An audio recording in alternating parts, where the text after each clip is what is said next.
Hello, beautiful Lymies. It's Dr. Christine Arseneau, Pharm.D, Functional Medicine Certified Health Coach, coming to you live today.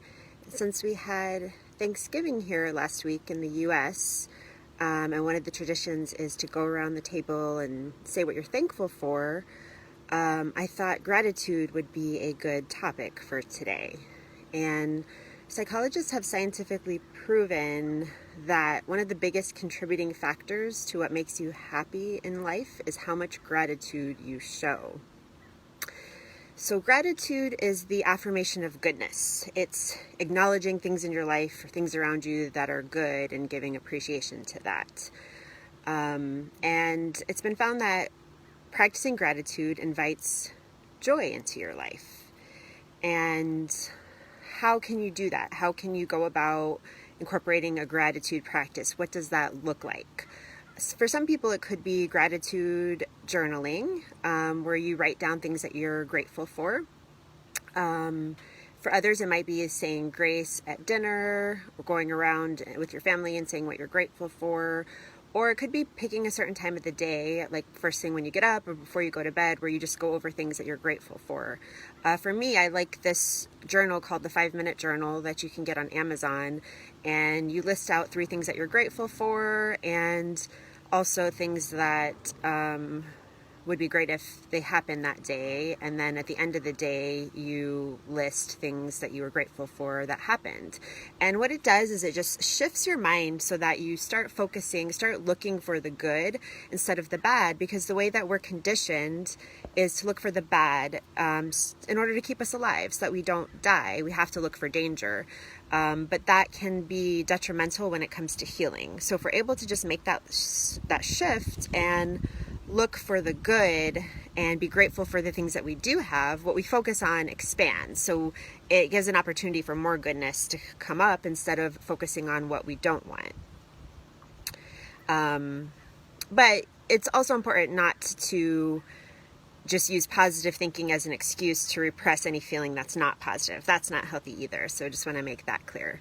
And for those of you who don't know Brene Brown, she's a PhD licensed social worker. She spent 12 years researching gratitude and has found that link between gratitude and joy, and how people who are grateful tend to be happier, have more joy. And some people might think it's the other way around, that if you're happy, you have more to be grateful about, but it's making that switch and being grateful for what you have. And she talks about scarcity in our world and how we just never have enough. There's not enough followers, not enough awards that we've won. We don't have enough friends. We're not good enough. Whatever it is, it's not enough, not enough, not enough. We always want more. And the way out of that, it's not abundance, but it's enoughness.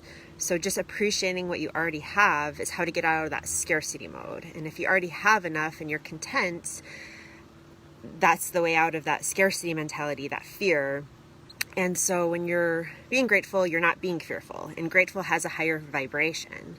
And yeah, when we're talking about the quantum fields or the universal fields or the collective field, our thoughts are the electrical charges in that field, and our emotions are the magnetic charge in that field.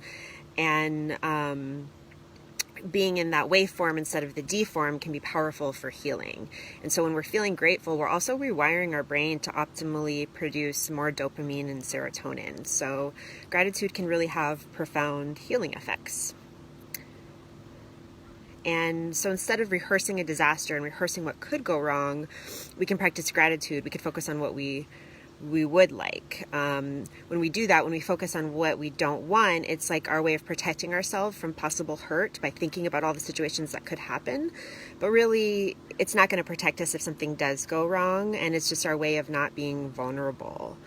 And you really have to be vulnerable in order to experience joy.